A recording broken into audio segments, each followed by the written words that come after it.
This is the third time this month, young lady, you've been sent to me for punishment. Yes, sir. If you throw one more spitball in your geography class, you're going to be kept after school for a week. You know your parents taught you better manners than that. I guess maybe my father's too easy on me sometimes. He most certainly is, and I intend to see to it that you're not allowed to go to the movies this weekend. Ah, gee, Pop, that ain't fair. Don't call me Pop.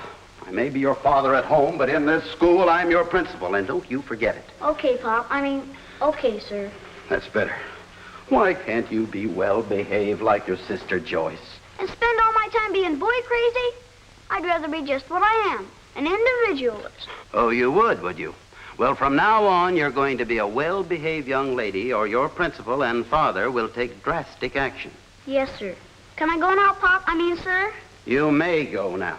Oh, by the way, where is Joyce? Miss Trimble was looking for her. Oh, she found her. Right now, she's rehearsing for the term play. And boy, is she in seventh heaven. She is? Why? She's got two men fighting a duel over her with swords.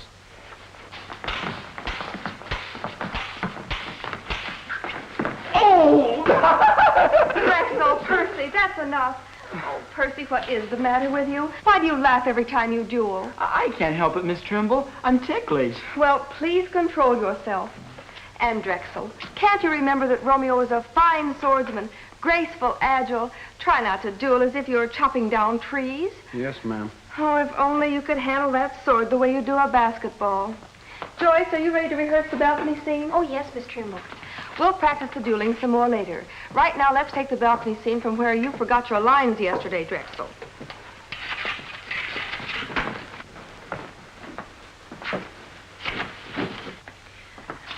Begin with your lines, Joyce. Good night. Good night. Parting is such sweet sorrow that I should say good night till it be morrow. Sleep dwell upon thine eyes, and peace in night. Peace in night. Oops. Drexel, Romeo does not say oops. My tights are caught in the lattice work. Well, get them uncaught. Yes, ma'am.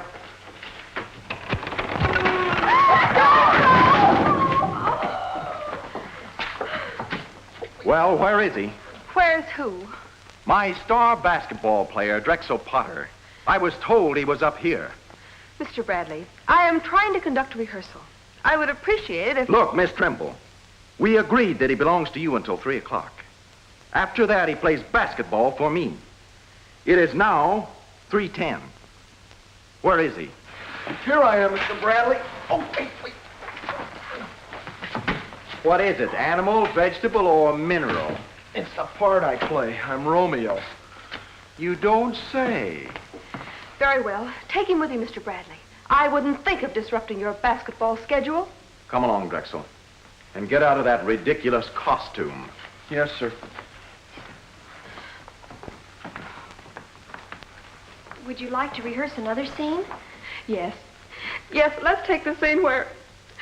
Excuse me, I have to see the principal. Poor Miss Trimble. She's been so different these last few weeks. Have you noticed it, too? How could I help it? She used to get on swell with everybody. Now she's so edgy all the time. Yes, especially with Mr. Bradley.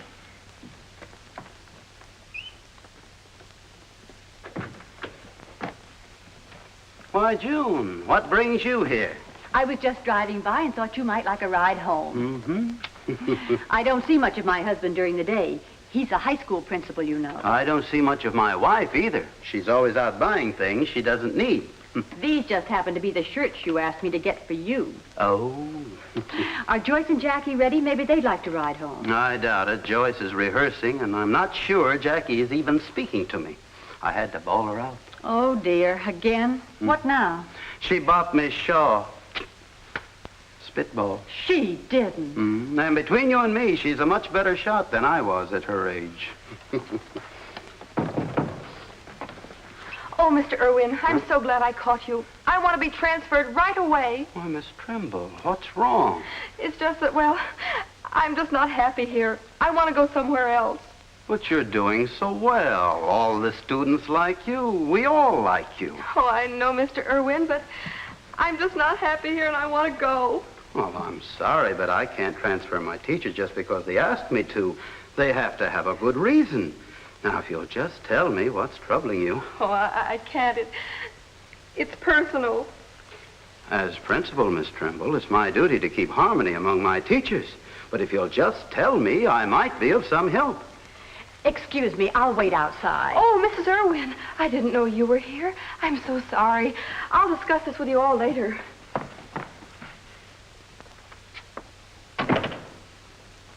Now, what could be the matter with her? Forgive me for interfering, dear, but I think I can guess. There's only one thing that could possibly upset a woman that much. Oh? Come in. Excuse me, Mr. Irwin. Mrs. Irwin, could I talk to you for a moment? Why, certainly.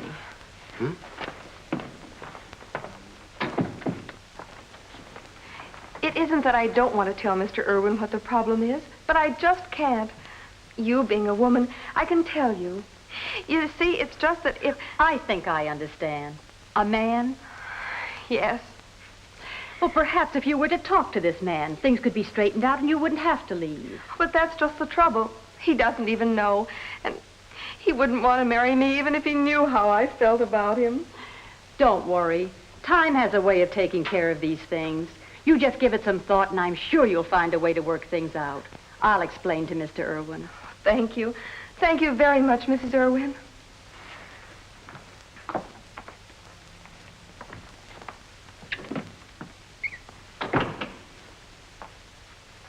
Well, I was right. I could see it a mile away. for heaven's sakes, what? A man. A man? Love. Miss Trimble is in love. Oh, is that all? Well, that's fine. She doesn't have to leave on account of that. Sometimes I wonder. Hello, Mother. Hi, Dad. I was worried about Miss Trimble. She was almost crying when she left rehearsal. I passed her just now in the hall, and she looks awfully strange. Well, it's nothing serious. You wait in the outer office a moment. I want to talk to your mother. But, Daddy... Joyce. Yes, Daddy. Now, I can't understand all of this hullabaloo just because Miss Trimble's in love. Lots of people are in love. You can go right on teaching and still be in love. Look at me. But the man she's in love with doesn't know it. Well, then just tell me who he is and I'll see that he does. Stu, sometimes you have the tact of an elephant. I beg your pardon? You don't approach a situation like this that way. She says he doesn't know she's in love with him and wouldn't marry her if he did. I still think the answer is to find out who he is, and then maybe we can solve her problem. I've solved lots tougher problems than this. I guess you're right. If we can just find out who the man is and do it carefully and tactfully, maybe we can help. Yes, well, come on, let's go home. Joyce is waiting. Come on, Joyce. We'll give you a ride home. No, thanks, Dad. I just thought of something I had to do here. Oh, all right. Don't be late for dinner, dear. All right, Mother.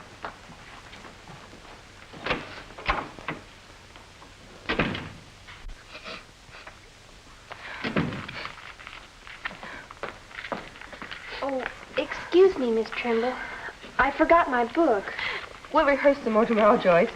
You're doing very well as Juliet. Thank you. I only hope I'll be able to keep going. Keep going. Why shouldn't you?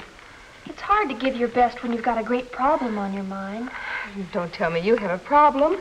2 of them. Both men. Yes, they are a problem, aren't they? If you or I, Miss Trimble, which would appeal to you more? The intellectual type like Percy or the athletic type like Drexel? Oh, well, if I were you, Joyce, I wouldn't know whom to choose either. Well, then, if you were you, and you could marry anybody in the whole world you wanted to, whom would you choose? Why, I'd pick a man good and a kind man. A man who is honest and upright. One who'd be a good provider. Oh, someone just like your father. Like Father? Is he all those things? Well, of course. You don't appreciate him because you take him for granted. From what I've seen, he'd be the ideal husband. Oh, my. Oh, poor Miss Trimble.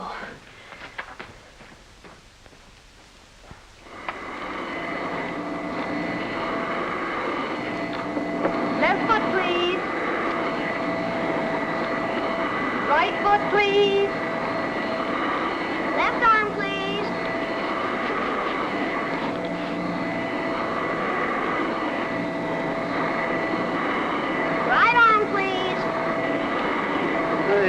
you think I am, a contortionist? Why couldn't you clean house this morning like any other wife? Because this morning I was out buying shirts for my husband. Mom, Dad, I found out.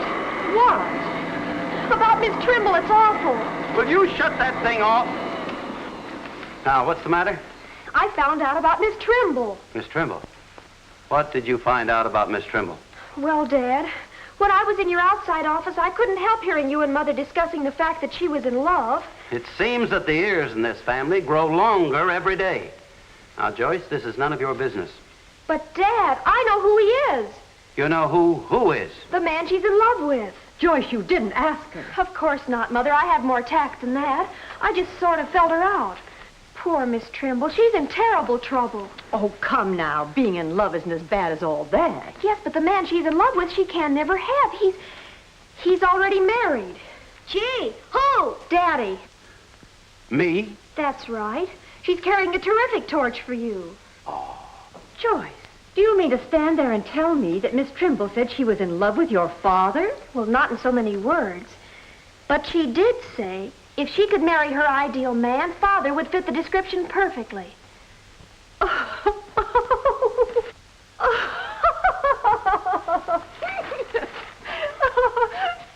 What's so funny, may I ask? Stuart Irwin, the ideal man. If you ask me, Miss Trimble shows excellent judgment. Of course, darling, I feel the same way about you. Well, then why not allow her the same privilege? Well, after all, you're not the glamour boy you were when I married you. I hardly think Miss Trimble's going to fall madly in love with you at this late date. Is that so? Well, surprising as it may seem to you, Mrs. Irwin, I still have a few of my youthful charms left. Of course, dear. Only now they're nice and fatherly. Gee whiz, Pop. What would Miss Trimble want with an old man like you? Well, man 35 is not old. But a man pushing 41 is, shall we say, middle-aged? I'm not pushing it that hard. Really, Father, you should stop thinking about yourself and think about poor Miss Trimble.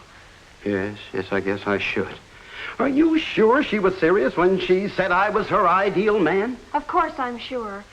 Oh, she tried to hide behind a smiling face, but that just made things worse.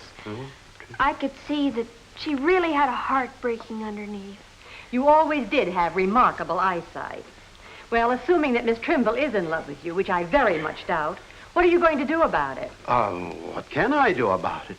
Is it my fault if the girl has some romantic notions? Oh, for heaven's sakes, Jackie, what are you staring at? You, Pop. I'm trying to see what's so glamorous about you. You're too young to understand. I must be. You sure don't give me no goose pimples. I don't give you any goose pimples. That's what I said. You sure don't. I'll give you a lot more than goose pimples if you don't mind your manners, young lady. This is a crisis, Stu. As principal of Hamilton High, you can't very well let a situation like this continue. You're just going to have it out with Miss Trimble. Oh, no, June. Well, you can't let the poor lovesick girl just pine away for you. You'll have to do something to put her out of her misery. But, Mother, this is serious. I don't see why you can't be just a little bit jealous. Oh, but I am, darling, terribly. I'm just trying to be brave about it all. I'll tell you what. I'll invite her here to dinner tomorrow night. Then you can have it out with her in a nice, friendly, informal way. Besides, I'd like a chance to study this great romance at close range. I don't know, June. I'm sort of out of practice handling love-smitten females. I'm sure the old technique will come back. Remember how cleverly you handled me? Yes, so cleverly I ended up marrying you. What's the matter? Afraid Miss Trimble might have some of the same tricks I had? If she does, I'll be a bigamist. Okay, invite her over. But don't blame me if it only makes things worse. I'm going upstairs.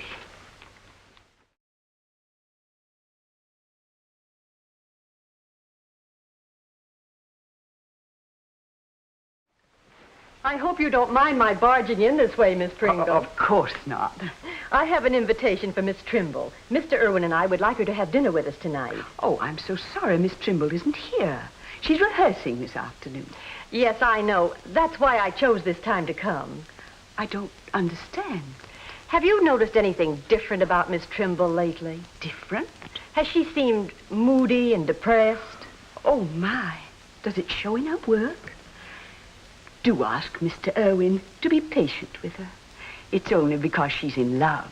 Exactly my diagnosis. Such a shame, too. They'd make a lovely couple. They? Miss Trimble and Mr. Bradley, of course. I thought everybody knew. Mr. Bradley?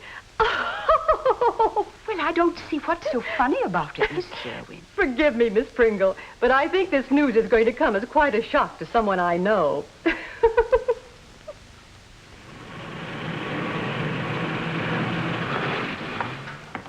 Mrs. Irwin. I was looking for Drexel Potter. I thought he might know where Joyce is. Well, they left together right after basketball practice. He was going to walk her home. Oh. Well, as a matter of fact, I'm rather glad I bumped into you. I have a problem that only you can help me solve. What is it, Mrs. Irwin? Well, I hope you won't think I'm a meddlesome busybody, but it's about Miss Trimble. Miss Trimble? I've been talking to her roommate, and I understand that at one time you and Miss Trimble were quite fond of each other. We went around together for a while. What happened? Lovers' quarrel? She got sore because I took out another girl. I only did it to make her jealous.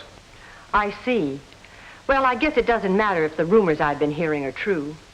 What rumors? Oh, haven't you heard? The whole school knows. She's supposed to be in love with another man. She is?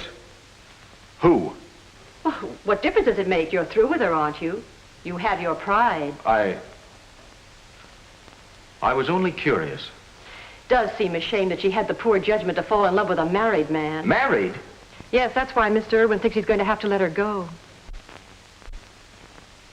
A swell girl like Lois falling for some old married cluck?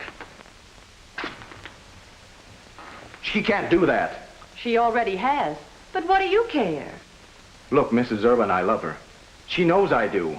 I was sure you did. That's why I'm here.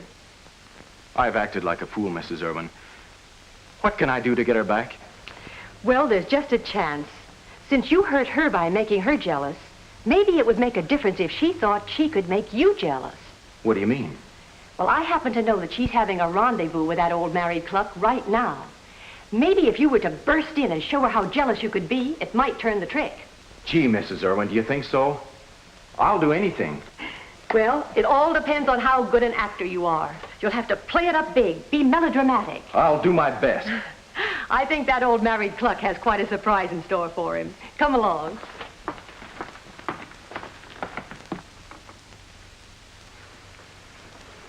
Wonder what's keeping your mother. I hope she gets here before Miss Trimble. What's the matter, Pop? You scared of being alone with her? Oh, of course not. It's just that, well, it wouldn't look right entertaining a lovesick woman when your mother's not here. You just got to be firm, Father. Huh? The best thing to do is get it over with right away. Tell her she simply can't have you. It's not that easy, Joyce. Women can be very emotional. I know. It'll leave a scar, but she'll get over it. I still can't see what she sees in you, Pop. Maybe she has a weakness for elderly men. Will you please stop talking about me as if I had one foot in the grave? She's here. Oh. Now remember, sometimes it's kinder to be cruel. It is, yes. Oh, Hello, Miss Trimble. Come in. Hello, Joy. Come in, Miss Trimble. Come right in. Oh, I do hope I'm not late. Not a bit. As a matter of fact, Mrs. Irwin has been delayed a little herself. But she'll be along in a minute. Oh, girls, take Miss Trimble's things. It was awfully nice of you and Mrs. Irwin to invite me, especially after the little scene we had. I'm afraid I behaved rather badly. Not at all. You had good cause to be upset, considering who the man is that upset you. Do you know who he is, Mr. Irwin? I'm not blind. When my teachers are unhappy, I make it a point to find out exactly what's troubling them. I know all about you. You do? Oh, how embarrassing. You mustn't feel that way. You just couldn't help yourself. Sometimes it's hard to control our emotions. Mr. Irwin, you do know. I tried not to let it show. But when a woman falls in love with the only man in the world who's right for her, nothing can make her stop loving him. Oh, Father, how awful. Gee, Miss Trimble, you sure got it bad. Are you sure this man is right for you? After all the time we've worked together at Hamilton High, Mr. Irwin, how can you even ask? Of course he's right for me. Don't you feel the same way? Oh, yes. No. Father, there are times when two's company and four's a crowd. Come on, Jackie. No, girls. You stay here. Remember, Father, it's kinder to be cruel. What does she mean by that? Just a little daughter's advice. Won't you sit down? I love your house. You do? It makes me a little jealous of Mrs. Irwin. Oh, it does? Of course. I want all the things she already has. Oh. A home of my own, the man I love. But then she has them and I don't. Well, perhaps someday you'll find another man and he'll give you everything you want. No, Mr. Irwin. I've tried. There is no other man for me. There never can be. Now, look, let's be realistic about this. When a woman falls in love with a man she knows she can't have, there's only one thing for her to do. Forget him. How can I forget him when he's everything I've ever dreamed of? Oh, well, is he really?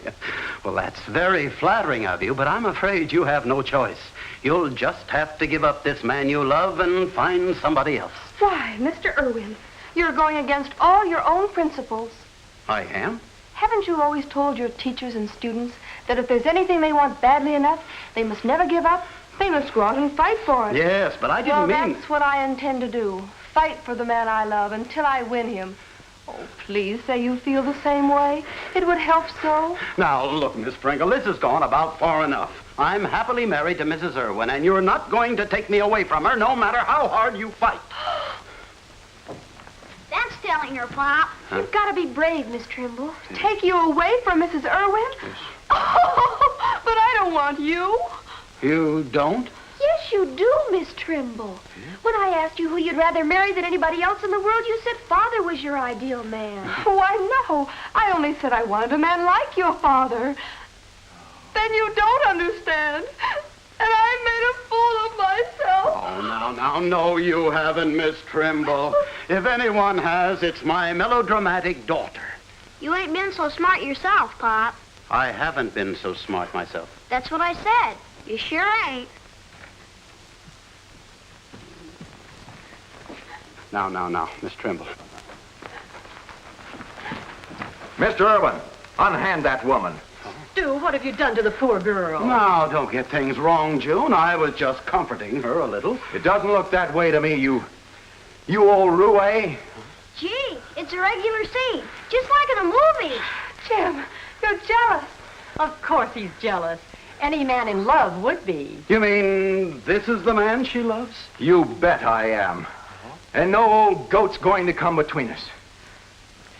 Kiss me. Whatever you say, Jim.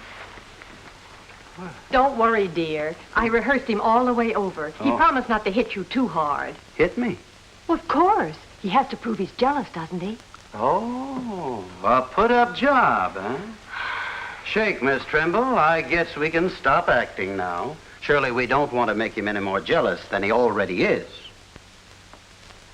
Oh, no, I guess we don't. Oh, thanks, Mr. Irwin. You've been a great help. You mean you knew all along was me she loved? Of course, but I didn't want to spoil the fun for my wife and daughters. They always like to do things the hard way. Gee, Mr. Irwin, you're okay. Nothing at all, my boy. I was just trying to give young love a helping hand. That's right, Mr. Bradley. Anytime you need romantic advice, just ask my husband. He's every woman's ideal. Come on, dear, let's get dinner ready. Huh? Oh, yeah. Come on, children.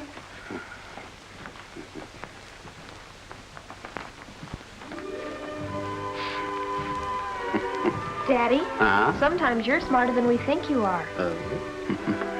We're dumber. Set the table for me, will you, girls? All right, Okay, Mother. Mom. Stuart Irwin, did you really know all the time? That is something you'll spend the next 50 years wondering about. Kiss me. Anything you say, dear.